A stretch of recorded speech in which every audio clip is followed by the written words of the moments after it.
Hoje nós vamos falar sobre 4 ações que são fundamentais para implantar e principalmente para manejar os nossos agroecossistemas, que são plantar em alta densidade, podar, ralear e estratificar.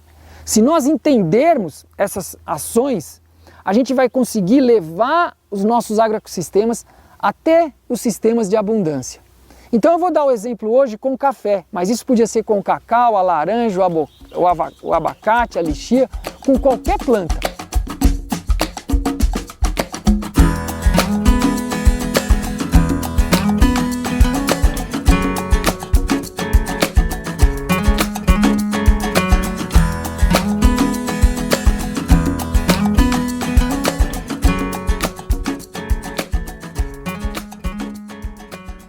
Então, vamos ver aqui a nossa plantação de café. Aqui é uma maquete que nós fizemos, cada folha dessa representa um pé de café, uma mudinha recém-plantada. Aqui está plantado em monocultura. Existem muitos tipos de espaçamentos, 2 por 1, 1,5 por 70. Então são muitas variedades de espaçamento em monocultura. Às vezes você pode estar se perguntando, mas eu só vejo café em monocultura, então o café vai bem em monocultura. O que acontece é que não só para o café, mas muitas plantas, no melhoramento genético delas, foram selecionadas plantas tolerantes ao sol.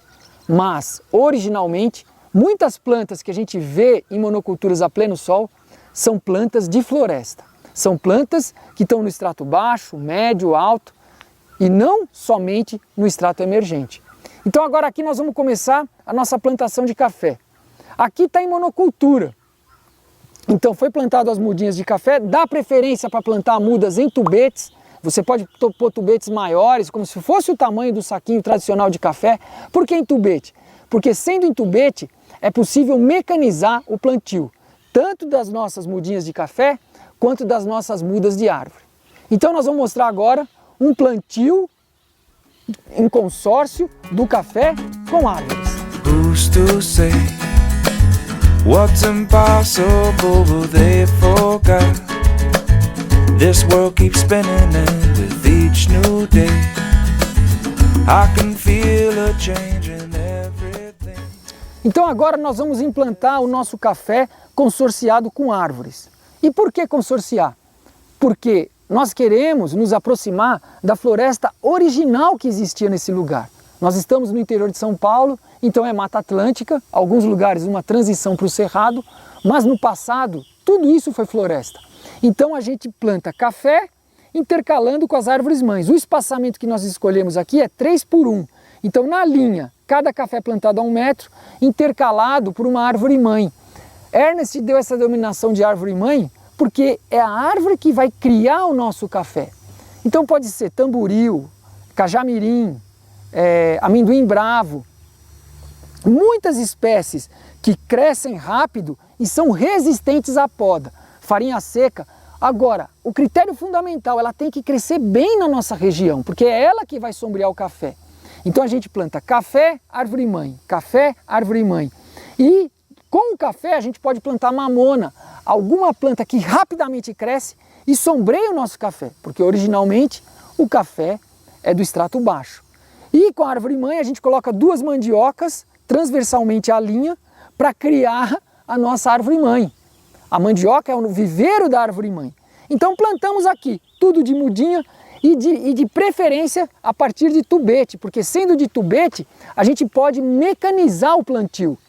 Tudo de tubete é muito fácil de trabalhar, não gera lixo como o saquinho, que não é reciclável, né? O plástico preto do saquinho, e o tubete pode ser reutilizável, não enovela as raízes. Então é um sistema muito melhor escolher tubetes grandes para plantar as nossas mudas. E está aqui o plantio, o ano 0, estamos no início da chuva, plantamos.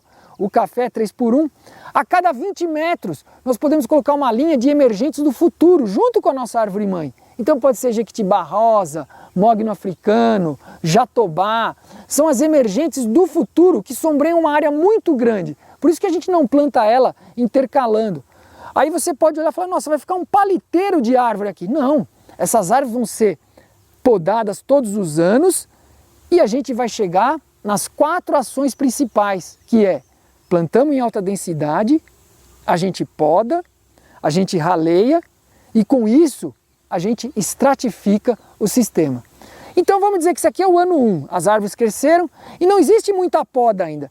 Quando as árvores mães começam a entrar no café, a gente faz uma poda leve para deixar, elas estão pequenas ainda, é o ano 1. E o tempo vai passando, a gente chega no ano 2, vamos acelerar o tempo. O que acontece ali no ano 3? I don't want this feeling to go away.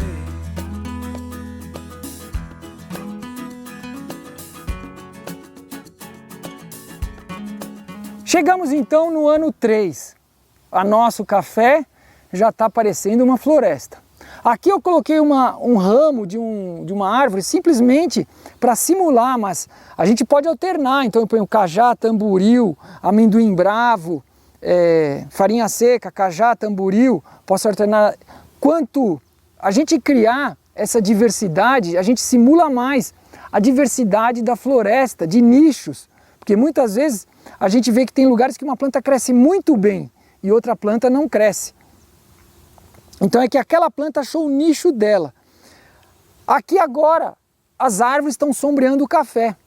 Então a gente faz a colheita do café e imediatamente faz a poda drástica anual. Então eu venho aqui e vou deixar o esqueleto do extrato alto e vou podando as árvores. Eu colhi o café ou colhi o cacau e agora eu estou podando. O café fica mais embaixo. É que aqui não dá para representar direito, mas o café está por baixo do esqueleto das árvores. Então a gente está podando as árvores aqui, deixando só o esqueleto, mantém a arquitetura da copa.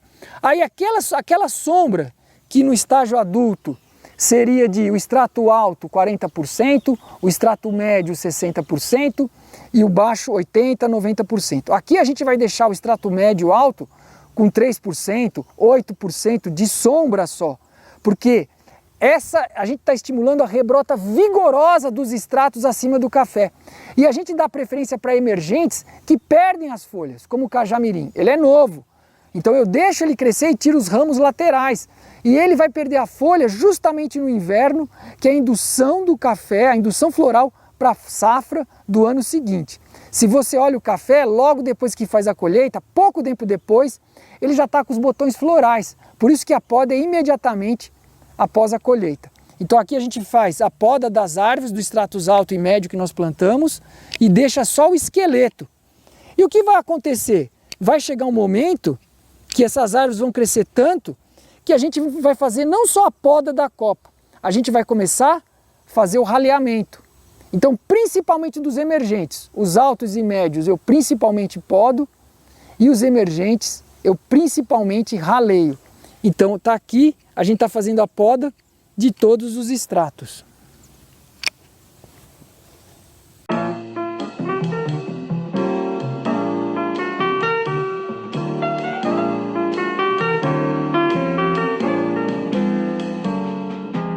E todo esse material da poda, a gente cobre as entrelinhas, as linhas do nosso sistema. Eu estou tirando agora só para facilitar a visão.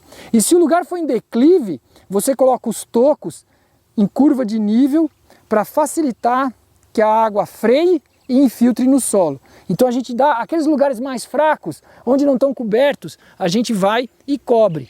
E assim a gente vai podando os extratos acima do café. Isso vai ser a indução floral da próxima safra e vai produzir muita biomassa.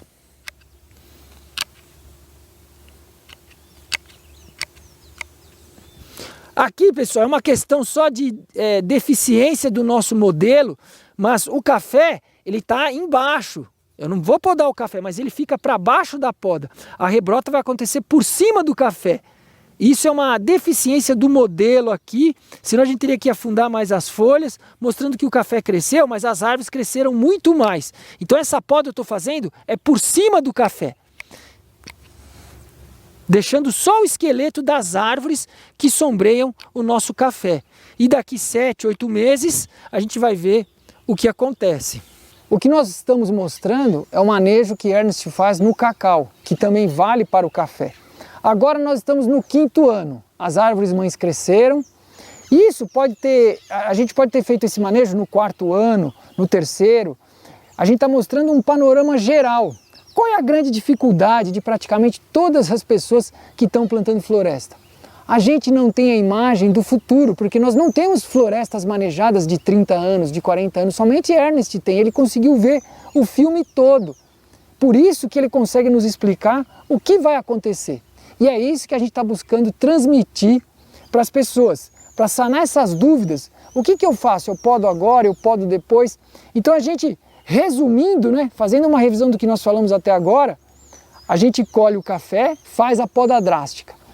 Quando chega na primavera, isso o café é maio, aí chega lá em setembro, outubro, a gente vai ainda podar às vezes 30%, 40%, porque a gente colheu o café em maio e imediatamente faz a poda drástica. Que é isso, a gente deixa só o esqueleto das árvores, só o esqueleto. Então a gente vai podando as árvores mãe e deixa o esqueleto. Tá aqui, o café nosso tá aqui. E ele já está produzindo desde o 2º ano, agora é o 5º ano, ele já está com a produção comercial. Então os estratos altos e médios a gente poda e deixa o esqueleto das árvores. Agora, essa árvore rebrota todas as árvores mães aqui. Pode acontecer que com o passar do tempo, as árvores estão plantadas a cada 1 metro. Então, pode ser que no 4º ano a gente já teve que fazer isso. Ah, essa árvore já está encontrando com a outra, eu podo essa no pé. A mesma coisa aqui. Só que não é geométrico assim, uma não. Às vezes alguma árvore desenvolveu muito, então ela vai cobrir 2 aqui. Então conforme o tempo vai passando, as árvores mães vão ficando cada vez maiores. Então com o tempo a gente vai podando e depois a gente vai raleando. E o tempo vai passando e a gente faz essa poda drástica 1 ano. Depois na primavera ainda às vezes tira 30%, 40%, 50% de algumas árvores, para entrar mais luz para os nossos estratos inferiores, o extrato médio, o extrato do café. Então nós chegamos com o nosso sistema com 8 anos de idade. Algumas ações que eu vou mostrar aqui, pode ser que nós já tomamos com 4 anos, ralear algumas. Por quê? Porque é muito dinâmico. Tem árvores que encontram um lugar excelente e crescem muito rápido. Tem árvores que encontram um lugar mais ou menos, vão mais devagar. E aí vai da nossa decisão, da nossa capacidade de observação, ver quem eu raleio e quem podo. Na dúvida, é como diz Ernest, na dúvida, pro réu. Se eu estou em dúvida em podar aquela árvore, eu guardo para ela o benefício da dúvida. Eu não podo. Eu só podo quando eu tenho certeza. Não, essa árvore realmente tem que sair. Se eu estou na dúvida eu não podo, volto depois de um tempo e observo se aquela decisão está clara de podar. Então nosso sistema com 8 anos, a gente vai a mesma coisa agora, podar as árvores, faz a colheita do café e poda as árvores do status alto e médio. E as árvores já estão bem grandes, ó.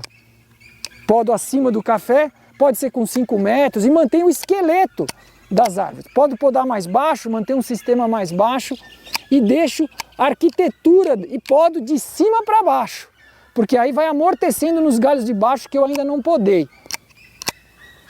E agora eu vejo, ó, essas árvores aqui estão se encontrando com essa, poucos meses depois isso fecha. Então eu decido, não, essa árvore tem que sair no pé, pronto. E aí na primavera já vai ter muita copa de novo. Aí eu vou podando o meu sistema, deixando o esqueleto.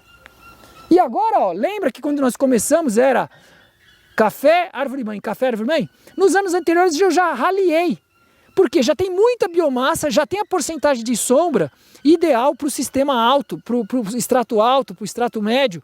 Então eu vou podando, depois raleando.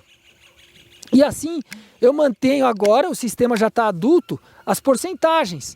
Só que percebe uma coisa, quando eu faço a poda drástica, aquela porcentagem de 40% no extrato alto, 60% no extrato médio, ela se perde. Agora está 8%, 3% no médio. Por quê? Porque rapidamente isso vai brotar e na primavera eu ainda posso fazer mais uma poda leve, que seria uma poda verde, diminuir um pouco, porque o rebrote é vigoroso, as árvores engrossam, produzem mais copa. A poda é um excelente benefício para acelerar a sucessão natural. Ela é um instrumento. Então está aqui. E agora o nosso extrato emergente. Eu dei preferência para árvores que perdem as folhas, então não preciso podar. Imagina que isso aqui fosse um cajamirim. Olha, eu estou achando que já tem muito cajamirim aqui. Então eu venho, opa, tinha uma árvore do extrato alto, ó. Então tá bom. Agora chega aqui, o inverno, elas perdem as folhas. Eu vou cortar aqui, mas é como se elas perdessem as folhas naturalmente. Perderam as folhas, fica só o esqueleto da copa. Então eu não preciso podar, porque são árvores maiores, mais altas. Por isso que a gente dá preferência para o extrato emergente para árvores que perdem as folhas. Pode ser a castanheira, pode ser o cajá. Está aqui, no inverno elas perderam as folhas. Então o que aconteceu?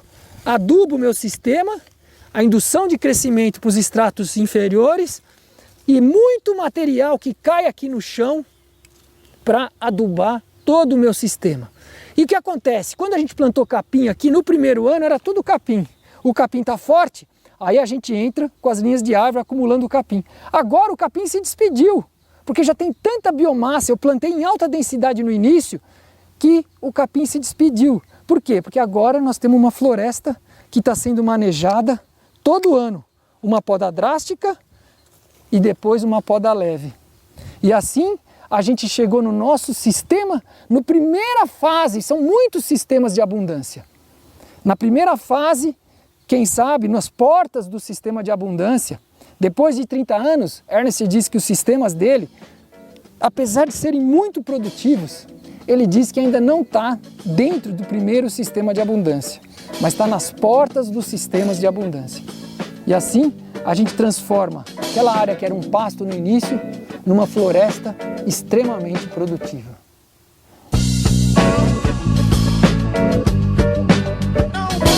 Be